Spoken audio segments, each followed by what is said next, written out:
Salut à tous et bienvenue pour ce nouveau format de vidéo Fast Toys. Alors Fast Toys c'est quoi? L'idée c'est simple, c'est de vous présenter dans une courte vidéo un jouet culte ou coup de cœur pour moi en allant à l'essentiel. Je ne m'attarderai donc pas sur le reste de la gamme que je réserve pour les vidéos classiques long format sur la chaîne. Avec Fast Toys, je vous propose en moins de 10 minutes un retour en arrière nostalgique et sans prise de tête. Le genre de petite vidéo qu'on peut regarder dans la voiture, dans le train ou dans la salle d'attente chez l'urologue ou même encore aux toilettes. Ouais, je vous vois bien là tous, assis sur le trône. Ça va là? Ça se passe bien? Et allez, pour inaugurer ce nouveau format, on va parler de la plus grande marque de jeux et jouets de tous les temps. On va parler bien sûr de Lego.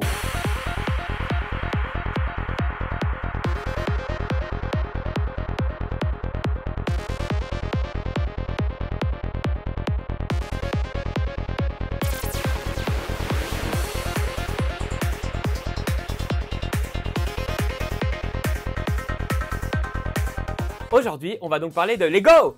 Et vous vous demandez sûrement pourquoi je crie quand je dis Lego. Eh ben, c'est simple, c'est pour pas me faire taper sur les doigts par les fans hardcore de Lego. Bah oui, parce qu'on sait que cette marque doit toujours s'écrire avec des majuscules, jamais en minuscules. Du coup, j'ai l'impression qu'il faut toujours le gueuler quand on le prononce. Lego. Ouais, en fait, ça va être lourd à la fin, non? Vous savez quoi?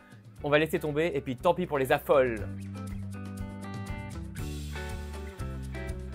Moi, quand j'étais petit, j'adorais les pirates. Et je regardais en boucle le film L'île au trésor. Et un jour, j'ai reçu en cadeau cette superbe boîte Lego, l'île des pirates, The Forbidden Island en VO. Sorti en 1989, ce set est référencé sous le numéro 6270. Il compte exactement 176 pièces, 4 minifigs et 3 animaux. Allez, vous savez quoi? On va se reluquer cette boîte d'un peu plus près. Regardez-moi cette beauté.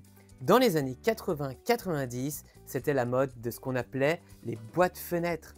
On avait effectivement une boîte avec le jouet ou une illustration, mais quand on ouvrait le carton ici, on avait un volet pour découvrir l'intérieur de la boîte et découvrir le jouet qui se trouvait dans cette boîte. Et les boîtes fenêtres les plus connues, bien évidemment, ce sont celles des Chevaliers du Zodiac ou leur cousin Jiraiya et Winspector, bien sûr. Et sans oublier, bien évidemment, les mythiques Dino Rider. Et là, on comprend tout l'intérêt d'avoir une boîte fenêtre parce que regardez-moi cette superbe illustration. Là, à l'époque, on n'avait pas d'ordinateur et on faisait avec nos petites mimines et c'était des magnifiques dessins. On attire l'œil du petit garçon ou de la petite fille avec l'illustration et ensuite, il peut à l'intérieur découvrir ce qu'il y aura pour jouer. Et ça, c'est vraiment du génie d'un point de vue marketing et pour attirer les enfants. D'abord, on attire avec un joli dessin, des lasers, des volcans et ensuite, on finit de l'achever avec le jouet qui peut presque toucher dans le magasin. Et je sais pas vous, mais moi quand je vois ces superbes boîtes des années 80-90, eh ben j'ai cette expression de vieux con qui arrive dans ma bouche. C'était mieux avant. Mais bon, c'est pas le sujet de la vidéo et revenons à nos moutons, ou plutôt à nos pirates. On trouve donc l'illustration avec l'île une fois montée, le gros logo Lego, les Lego logos, et puis ici, Legoland avec le numéro de la référence de la boîte. Et puis à l'arrière, on retrouve un superbe fond sous forme d'anciennes cartes au trésor. Moi j'adore. Encore une fois, le logo immense ici. Et puis des variantes de l'île. Parce que ça aussi, c'était quelque chose qui était vraiment mis en avant, la modularité des ensembles. C'est-à-dire qu'on pouvait faire l'île qu'on a sur la première face, mais au verso, on peut voir qu'on peut faire d'autres éléments, d'autres îles avec d'autres formes, avec les mêmes briques qu'on retrouve dans la boîte. En gros, vous n'avez pas moins de 7 possibilités de jeux avec une même boîte. Et ça, c'était aussi la force de Lego de proposer plusieurs jeux en un, comme c'était la mode dans les années 80-90. Et puis sur les côtés, on retrouve le jaune de Lego, l'île et puis le Legoland. Parce qu'il faut savoir qu'à l'époque, on n'avait pas encore la gamme Pirate qui viendra un peu plus tard. Vous savez, il y a par exemple la gamme Castle. Enfin voilà, ça, c'est des gammes qui sont venues plus tard. Au départ, c'était un petit peu plus sommaire, on était sous l'appellation Legoland. Et puis une fois le volet ouvert, à l'intérieur du rabat, on découvre un peu plus de détails de l'île, avec notamment les possibilités de jeu, et un petit garçon qui a l'air super ravi d'avoir ce Lego. Waouh!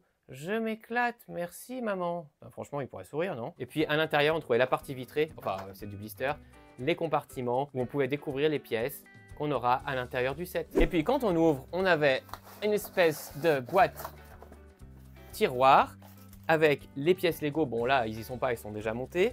Et puis la fameuse notice. Bah oui, parce qu'un Lego sans notice, c'est un petit peu comme un McDo sans frites. Tiens, ça c'est dédicace à Super Canard. Voilà, regardez, donc moi j'ai conservé mon île en bon état parce que j'ai ma petite notice complète. Regardez ça, superbe. Seulement en 14 étapes. Waouh! Fastoche, non? Et une fois monté, regardez-moi ce superbe ensemble. Il fait exactement 25 cm par 25 cm et 24 de haut. Ça en jette? Et ce que j'adore, c'est qu'on devine tout de suite que c'est le repère des pirates. Tous les codes sont là. À commencer bien évidemment par le drapeau pirate, la barque, le perroquet, le singe et surtout cet immense mât de bateau avec le cordage et tout en haut le nid de pie pour surveiller l'océan. Ouais, ça s'appelle vraiment un nid de pie, hein, je l'ai pas inventé. Et cette plaque si emblématique avec bien sûr l'océan tout autour, mais surtout le contour de l'île si particulière. Allez, maintenant, on va regarder d'un peu plus près de quoi est fait notre île. Et commençons par les minifigs du set. Et bien évidemment, débutons par l'emblématique Barbe Rouge, le capitaine Crochet avec ici son petit crochet à la place de la main et bien évidemment sa jambe de bois parce qu'un pirate qui s'est pas fait bouffer une jambe, c'est pas vraiment un pirate. Je pense qu'aujourd'hui c'est l'une des représentations de Lego les plus connues avec le chevalier. Ensuite nous avons Bosun Will avec son joli Marcel et son bandana rouge, le premier matelot Remey avec son tricorne et son œil manquant. Et ouais, j'étais à l'œil toi, fais gaffe. Et enfin, le soldat impérial qui s'est fait capturer, mais bon, ça n'a pas l'air de trop l'inquiéter parce qu'il garde le sourire. Au niveau des animaux, on a le petit singe qui peut s'accrocher un peu partout parce qu'il avait des mains de Lego. Donc ça, c'était plutôt astucieux. Qui dit il est au pirate, dit forcément perroquet avec ce joli perroquet rouge qu'on pouvait justement mettre à la main du capitaine. Et là, on a le combo gagnant. Ah non, il manque la bouteille de rhum, pardon. Et enfin, le mythique requin avec sa mâchoire. Moi, je me rappelle quand j'étais petit, qu'est-ce que j'adorais ce requin. Il mangeait les Legos, mais c'était un truc de fou, quoi. Les dents de la mer.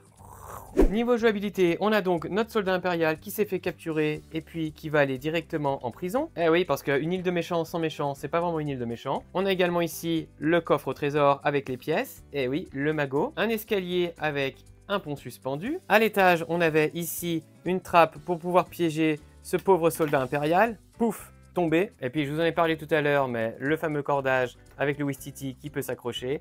Et puis bien sûr, tout là-haut, le fameux nid de pie pour surveiller les corsaires qui viendraient nous chercher des noises. Et bien entendu, une fois échappé, le soldat se fait la malle avec sa petite barque.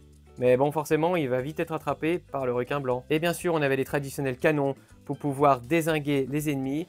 Et puis ici, pour se défendre, le baril rempli d'armes. Allez, je vous fais un petit tour de l'île. Regardez-moi ça. Elle en jette, non? Alors Maurice, elle est belle mon île? Ouais, île Maurice. J'ai osé la faire. Et tant que j'arrête, je crois. Voilà les amis ce qu'on pouvait dire sur cette mythique boîte de jeux Lego, l'île des pirates. Alors bien évidemment, j'aurais aussi pu vous parler du fameux navire, le vaisseau Barracuda, le bateau du capitaine Barbe Rouge. Mais moi, cette île, j'ai vraiment beaucoup joué avec quand j'étais petit. Elle m'a marqué et j'avais très envie de vous la partager et de vous la présenter. Et puis de toute façon, je fais ce que je veux quoi. C'est ma chaîne et puis c'est mes Lego. En tout cas, j'espère que ce nouveau format de vidéo vous aura plu. Si ce n'est pas le cas, eh ben, je vous invite fortement à me jeter des tomates ou des Lego. Ok, c'est noté.